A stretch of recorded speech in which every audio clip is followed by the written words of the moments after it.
What if you had the chance to sell your regrets? This is exactly what the pawn shop in Watermoon, Samantha Sotto's upcoming novel, offers. Watermoon is a part of Yambao's recent two-book deal under Rey Books, an imprint under Ballantine Books, Random House, and Penguin Random House. Prior to this, Samantha's published her first two novels, Love and Gravity and Before Ever After, also with Random House. She also has two self-published novels entitled A Dream of Trees and The Beginning of Always. Watermoon is set for distribution in the fall of 2024 or the spring of 2025, so watch out for that. Join us as we talk about Samantha Sotto's creative process, thoughts, and journey in writing. Welcome to the Corner Office.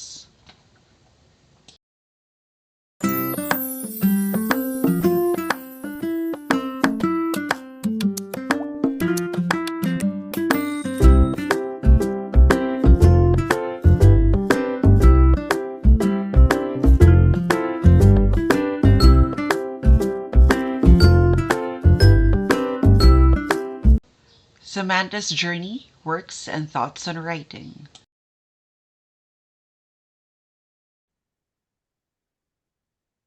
So, welcome to the Corner Office with Jel. I'm here with Samantha Sotto, author of Watermoon.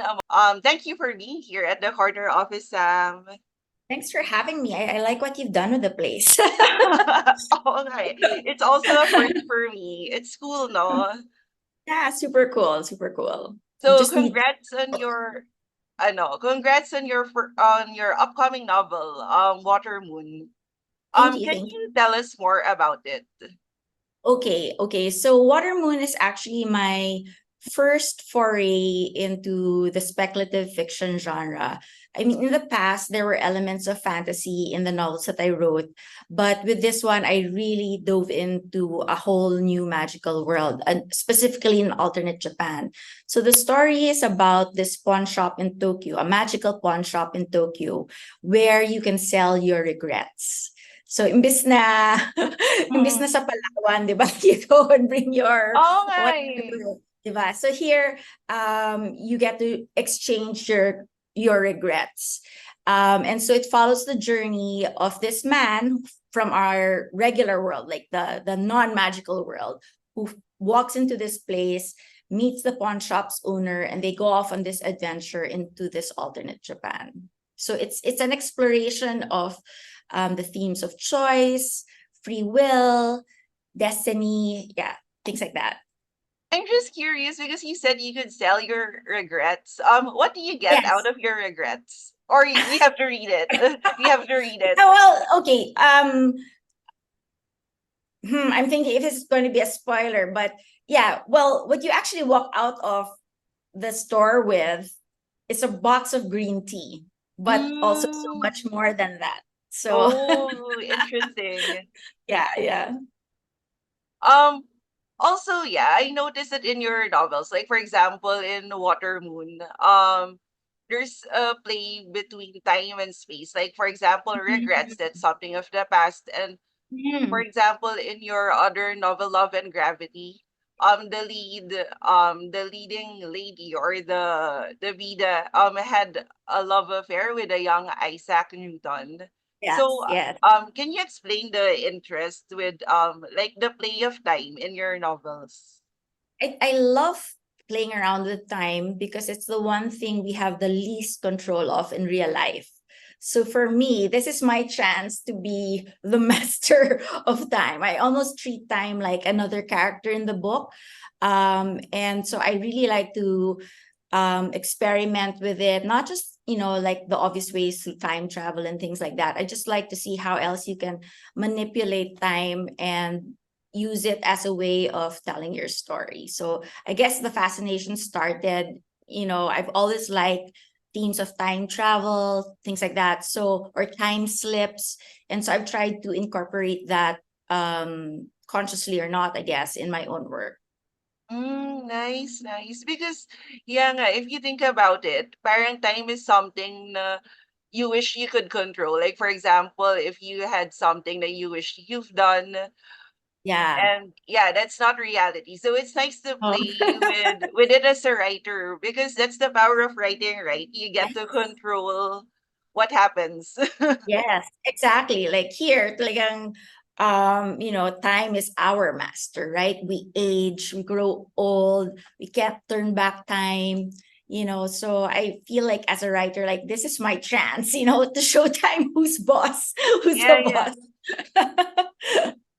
Galing, galing. Thank Um, you.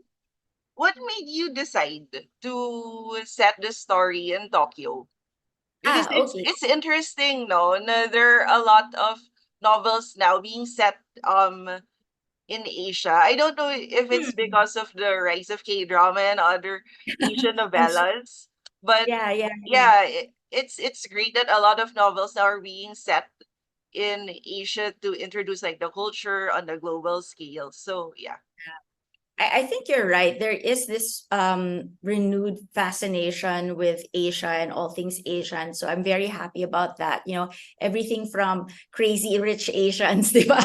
to the all the K dramas that we see on Netflix. So I'm really excited about that. And with regards to Watermoon, what started all of this was actually a trip that my family took to Japan. Japan is really a country that's close to my heart. It's one Mm. of my favorite places in the world to visit.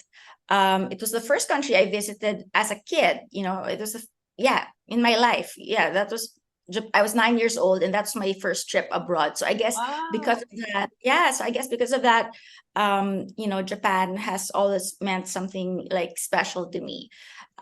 So in our last trip to Japan, right before the pandemic, we were actually in Kyoto, not Tokyo, but we were in Kyoto and we were exploring the historical district.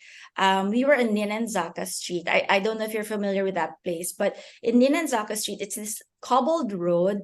And along the street are all these historical houses, like they've been preserved. So like from it feels like you're stepping back in time when you walk along that road. And on that particular trip, so you're walking along and it's quite crowded. And we went into one of the houses, and I was very pleasantly surprised to find out that it was actually a Starbucks. Oh So wow. yeah, so from the outside you would never guess. Like it had this little teeny tiny Starbucks logo, but it was like printed on wood, so you could not tell that it was a Starbucks from the outside. So when you step inside, you're like, "Wow, okay, this is so interesting." So I took that feeling, and I took note of that feeling and thought to myself like, "Hey, I want to capture this feeling of stepping into one place, having this certain expectation, and then suddenly discovering, like, oh, you're in a completely different place." So I wanted to capture that feeling. And that's why with Watermoon, the pawn shop actually, like from the outside, you'd think it's a ramen restaurant in Tokyo. So, and for most people, it is, right? So for most people who step into that ramen restaurant, it is a ramen restaurant. But for the select few, those people who have these regrets to sell, when you step inside the ramen restaurant, you discover that you've actually been transported into this magical pawn shop. Wow. So it all started with that seed, with that experience in Kyoto. It's really magical. I can't wait to read it. How did your research on this? Did you have to Okay. do research on this Yes, yes, novel? even though Watermoon is not like my previous books where there were a lot of Historical. historic events, yeah, I still had to do a lot of research in terms of the culture of Japan, because I wanted to make sure that even though this is speculative fiction, that it's a fantasy, I wanted to pay a lot of respect and to treat the culture with as much sensitivity, and write it with as much as authenticity as possible. So I was still very careful in my research. And in fact, post writing the book, my publisher even let a sensitivity reader go through the book, like a Japanese person Oh. read the book to make sure that we really treated their culture with respect, and any references that I had about Japan were authentic. And that's the thing I noticed about your previous novels, like Before Ever After, the first Mm. one, and also Yes. Love and Gravity.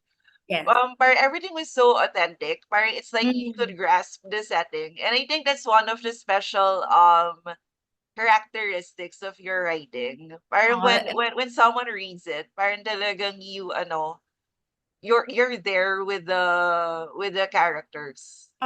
thank you. I mean, I really put a lot of effort in that because I feel like because there are fantasy elements in the novel, I want people to have, enough reality as a foundation so that the fantasy leaping into the fantasy part isn't such like that it still feels real as well. You know what I mean? Like I feel like if I treated the historical part of my books lazily, then making that leap to fantasy would be more difficult. But Correct, if correct. the groundwork is set, then they think, oh, if this is true, then this could also be true.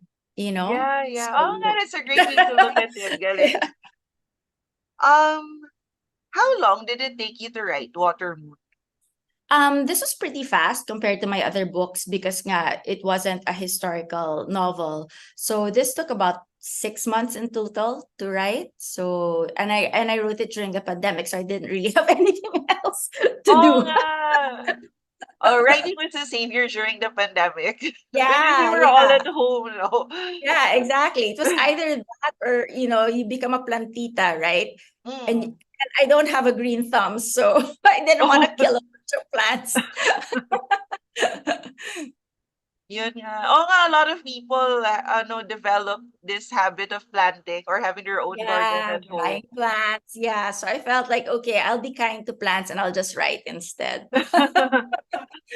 Well, at least something great came out of it, as we get to indulge in the world Thank you. really Thank soon. you. When is it coming out again? Well, actually, not really soon. As you know, traditional publishing takes a while. So even if the book was bought like last year, in fact, was it January last year? It's only coming out January 2025. So it's going to be a year, Oo a nga. year from now. Yeah. Sige, sige. January 2025. Yeah. So Sige, I sige, I sige. Pero hope keep people can give posted. it. And also, while we're waiting for for Watermoon, there are a lot of novels to back read on. Like, Yeah. yeah, can you talk? Would you like to talk about your previous novels and what it's Sure, about? sure. Like, Yeah. for example, before. Yeah. So my writing journey began with Before Ever After. And when I wrote that book, I really had no background in writing whatsoever. I had just retired from the corporate world and started writing because I was waiting for my son, who was in school at that time. Like he was in preschool and now he's in college. That's how long ago it was. So he's graduating from college this year. Oh my So gosh. yeah, it's been that long. So so my writing journey began with Before Ever After. It was just something I did to kill time in Starbucks while waiting for my son to be dismissed so that I could pick him up because traffic in the Philippines. I Yeah, didn't correct. want to go back and forth, right? So and then I followed that up with Love and Gravity. But actually in between Before Ever After and Love and Gravity, I wrote another book which will never see the light of day. Yeah, it's become sort of like an organ donor for my other books because that book was never published. It was just Mm. so extremely boring, but it had lots of pretty words. so Oh, I just set that aside, and it's been living on in little sentences and paragraphs in the novels that came after it. So yeah, so and then came Beloved and Gravity, and that started with it had a weird start because I watched the movie Abraham Lincoln Vampire, oh yeah, the movie. yeah, Vampire Hunter, Vampire Killer, something like that, right? And I thought, wow, this is so fun, like to take a historical figure that you know for like a certain thing and just challenge yourself and try to portray that person in a whole new light. So then I Correct, thought, correct. who better than Isaac Newton, to play romantic lead? It's the least expected person. And I Uh, thought I could write so much, like I could tie in this love story with all his achievements. So I wanted the story to be like his or like almost like an origin story, like he did all of these things from all these laws that he formulated and all these discoveries that he made were basically just so that he could be reunited with this woman that he fell in love with in Correct, the correct. modern times. And So yeah, yeah. and yeah, it's really interesting if you think about it, because oftentimes historical figures are like associated with certain scenarios. Like for example, and of course their achievements. Like for example, Isaac Newton. When we think Isaac Newton, we think of an apple falling off the Yes, tree, yes, and then yes, him exactly. discovering gravity, and then him as an old Yes. guy. But we tend Yeah, to forget that he was also young once. yeah, Parang, exactly, um, exactly. did he fall in love? Did he? Yeah, So that's an exactly. interesting angle to explore. Yeah, so that was just fun for me to do. And then I did two other books which were self-published. I had one is called A Dream of Trees, which explores the idea of life after death. So very different from the other two, which is also the reason why I chose to self-publish it and give it as some kind of I first released it for free during my 10th year anniversary in writing in this business. And I felt like, okay, it doesn't quite fit into my, let's say, portfolio of books, but it was a story that I felt was that I wanted to tell. And then I followed that up during the pandemic, also self-published, with The Beginning of Always, which I did that because I wanted to donate the proceeds to the frontliners. I just felt like as a writer, there wasn't really much that I could do during the pandemic. And knowing, like, as we just talked about, like Watermoon will take a million years before it comes out, right? That's just how traditional publishing works. And I just couldn't wait that long, just sitting in my house doing nothing. So I felt like, okay, what could I do? I had this book. I had The Beginning of Always, and I said, okay, if I traditionally publish this, the pandemic will be over and done, and I wouldn't have been able to contribute in any way. I'm not a doctor, I'm not a nurse. So I felt like, what this was the least that I could do. So I self-published that. And then after The Beginning of Always, I think Beginning of Always is the closest to Before Ever After. It's almost like a cousin to Before Ever After. It's also set in Europe. It's also a love story, and it talks. Finding, writing, and pursuing your story. I watched na somewhere na si J.K. Rowling for Hmm. Harry Potter. She really had this big box Oh of yung yeah, mga ano yeah, na, yung mga yeah, backstories. Yung yeah, parang yeah, she'll be the only one to see. Pero yeah, yun nga, she yeah, wrote all of these backstories so that she could understand her characters more, where yeah. they, That's yeah. right. That's right. Yeah, I'm not as OC as that, but maybe if I were to write a series, I'd have to. But since most of my books are standalone, Yeah, I correct. don't think I need to. Um, okay, congratulations, because now you're back, and then not now and back, but you just for Watermoon, there's a deal with Random House, Yeah, publishing. actually, yes, yes. They've always been my publisher. Random House was the publisher. I've just been in different imprints under Random House. So for Before Ever After, it was one imprint, but I just keep on moving from imprint to imprint, I guess, depending on what the novel is. And this time I'm with Del Rey. Because their specialty is really fantasy, so that's where the book is. So I'm still with Random House now. Oh wow, nice, nice. Um, do you have any advice for writers who want to get published or published abroad, or even aspiring? Yes, sige, yun una. Okay, yeah, for sure. I feel like with writing, I think a lot of people tend to get overwhelmed because what they see of writing or of the publishing industry is this polished book in the bookstores. But when you see those things, you're like, oh wow, how could I ever do that? This looks so intimidating. But I think it's important to remember that any book really starts with one word at a time. It's just like putting one word in front of the other, right? And I like in my case, looking back when I was writing my first novel and having no background in writing, I really just told myself, if I can write one sentence, I can write two. If I can write two sentences, then I can write this paragraph. If I can write a paragraph, maybe I can write a whole chapter. And that's how I just kind of that's how it started for me, so that it was in bite-sized pieces so that I wasn't overwhelmed or too scared to embark on the project. I didn't think of it as this massive novel that I had to write, but really bits and pieces of the story that I wanted to tell. So in that way, it was less intimidating for me. So that's one. And then the second would be, I forget who said it, but I thought it was really on point. Great books aren't written, they're rewritten. I think if you look at any first draft, like even of the best author, the first draft will suck. It'll just be terrible. And that's what the job of a first draft is. It's supposed to suck, right? It's supposed to be terrible. The only role as first draft is supposed to play is to help you get that idea out of your Yeah, head correct. onto the page as soon as possible.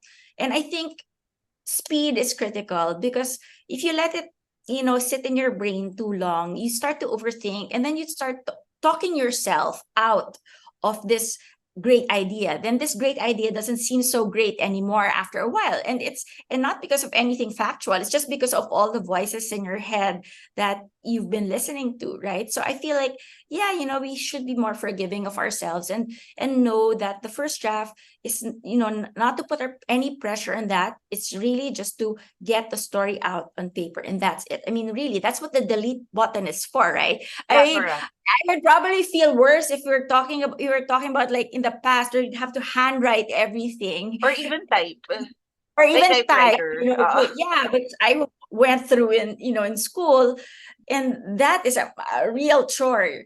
But nowadays, you can save so many versions of a story. You can have a little scrap pile of little things that you want to take out and then reuse later.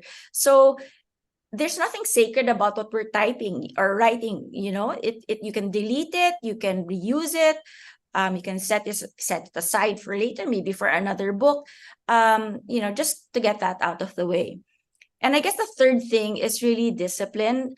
In my case, because I spent so much of my life in corporate, I feel like I while of course, writing is a passion of mine, but at the same time, I also treat it as a job, because it is a job. So I show up to work at the same time every day. It doesn't matter if I'm feeling inspired or not feeling inspired. I mean, like, anybody who works, you can't not show up to the office simply because, Correct, correct.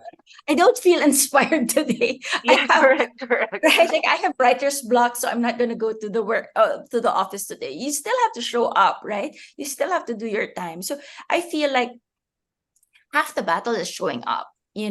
So if you show up and then you fiddle around for a bit in front of computer, you're bound to create something new versus the previous day. And even if that is just one sentence, it's still one sentence more than you had the day before. So I feel like that's an important part. We can't like treat it as well, at least, okay, I don't want to speak for everyone, but for myself, I can't treat it as something that's optional for me. Correct, correct. There has to be a discipline, even if it's not under contract, because like whenever I write my book, it's not because it's under contract, right? The book is sold after I've written it. So the deadlines I impose on myself are deadlines I have are the deadlines that I impose on myself. Like, it's the only time official deadlines come in is when I've actually sold the book. But prior to that, during the actual writing, it's really up to me to decide how fast or how slow I'm going to be able to finish writing Correct, the correct. novel. Yeah. Just curious, feel free not to answer, but I Yeah, thought yeah, of this while, you yeah. were talking about yung stories and not overthinking. Because as creatives, not only in writing, but also in other, like, for example, painters, like that, a lot of concepts randomly come into your head. Like, you could be sitting Sure. and, like, words could be flowing Mm. inside or like an idea. And sometimes, there's, like, a lot of options to choose from. How do you, Mm. like, is it a feeling that you get, Mm-mm. to know if it's the right story to tell or to Okay. pursue? Okay. I feel like yeah, I think anybody who does anything creative can relate to that, where these ideas just pop into your head or even wake you up in the middle of the night. Like, so for me, I really have to have a notebook beside my bedside table, because chances are, for sure, while I'm like, especially if I'm in the middle of writing something, I'll wake up at 3 a.m. and suddenly it's like, oh yeah, okay, I can do this and I can do that. But with regards to knowing whether or not it's right, I really won't know until I've actually written it down. I try not to judge the idea when it first comes out or when it first comes to me, because sometimes an idea might be great, but it may not be great for that specific thing I'm working on at that time, right? So I just have this little book of ideas, for use later on. But I feel like, this will sound a bit woo-woo, but I feel like these ideas come to us for a reason, whether to be used immediately or further down the line. So I try not to make any judgments on whether they're right or wrong. And sometimes I do use them in novels, and I'd really have to write the whole thing before I can see, like, oh yeah, it works, or oh no, maybe it needs a little bit of tweaking. But I feel it's a very I talk about, we have a writing retreat. I have partners and we conduct this writing retreat, and I have this whole talk about how your brain works when it's in the default mode network. It's like when we're daydreaming or when we're not thinking about the task that's in front of us, that's when our brain kind of starts to make sense and make all these connections with seemingly unrelated things. And that's when you get your aha moment. It's not when you're like, your face is in the problem that you come up with solutions. It's really when you're like walking around or watching Netflix or whatever it is, it's when you aren't thinking about the problem, that's when those things pop into your head. And I feel like those are always valuable. Yeah, for example, I remember like this quote that I read or I heard it from somewhere. Great ideas come when you're taking a walk or Yeah, in the treadmill, like random stuff that you're not thinking, you're actually thinking, and yeah. absolutely. And then in fact, Agatha Christie said that she does her writing while washing dishes. Oh, You know, yeah, okay. so I'm like, yeah, that's true, that's true. And in fact, a lot of times I feel like what I'm doing when I'm during the day when I'm writing, I'm actually just typing, because I did know the writing the night before. Like when I'm sleeping or when I just wake up and your brain isn't like too critical of yourself and you allow these ideas to flow, that's when you're actually writing. And then Yeah. after that you're just, putting it down on paper. Yes, exactly. Typing is the easy part. Thinking of what to type Yeah. is the hard part. Yeah, exactly. Which name Um, may not take place during the actual typing. You've already thought about it beforehand. correct, correct. And I and I heard a good tip about that is that because a lot of times people like are intimidated by the blank page. I know I am. So one person, I forget who said it. Like when you're writing a book, don't end it on the chapter, so that when you like end it in the middle of a scene, so that when you go back the next day, you're back into that world, you're back into that scene, and you can continue it. Versus if everything is already wrapped up the day before and you're starting blank, it's like, when you're starting an engine, you need some warm up time. So I feel like if you leave a scene that's kind of bitten, so when you go back to it, you don't need as long of a period to warm up. correct, correct. I last question because we're Sure. running out of time, so Zoom. Yeah. Just advice for anyone who wants to start writing, like from scratch. Like for example, you said earlier that you had, although you were features editor of the Gideon before, right? When Guided, you were in yes, yes. college, but like Yeah. professionally, when you did Mhm. before ever after, you had no like Yeah. professional experience before that. Do you have any advice for people who want to get into professional writing or like professionally creatively? Right. Okay. A lot of people start with the question, how do I get published? And I feel that that's the wrong question to ask, because if you write a good story, somehow the universe will help you find a way to get it out into the world, whether it's traditional publishing or self-publishing. That book will find its way into the world. So I feel like rather than being bogged down by the technical side of publishing, it's really just starting to write. The advice is that I give is like, if you want to write, write, rather than think of all the million excuses or difficulties ahead. That those are problems for future you. Correct, Finding an correct. agent and finding a publisher, those are things that you shouldn't even have to think about now. Like in the case of Watermoon, I even switched agents in the middle of this process. So I had to start again. I had to do the querying process again and find another agent. So it was like starting over. It was like going back to before ever after times. But when I was writing the book, I didn't think about all of those things. I just wrote the story that lived in my heart and in my head. So I think that that's what people should focus on. What is a story in their heart? And that's what they should be so, like Focused on. laser, yeah, laser focused on. Yun. Unfortunately, we've run out of time, but I've had fun. Ah, me I could too. talk to you all afternoon and ask you about writing. But yeah, thank you for making time to do this. Let's do My this pleasure. again soon when Water Moon comes out, 2025. Yeah, So watch 2025. out for that, guys. Jan 21, 2025. But I'll make an announcement closer to the date, I guess. I mean, it's exciting now. I've been seeing studies of the cover, things like that. So it's really fun. Yay. Yeah. Um, yeah, thank you for having coffee with me. Although wala tayong props on coffee. You've been with Coffee with Gel. See you again next time for a talk on creativity and the creative pursuit.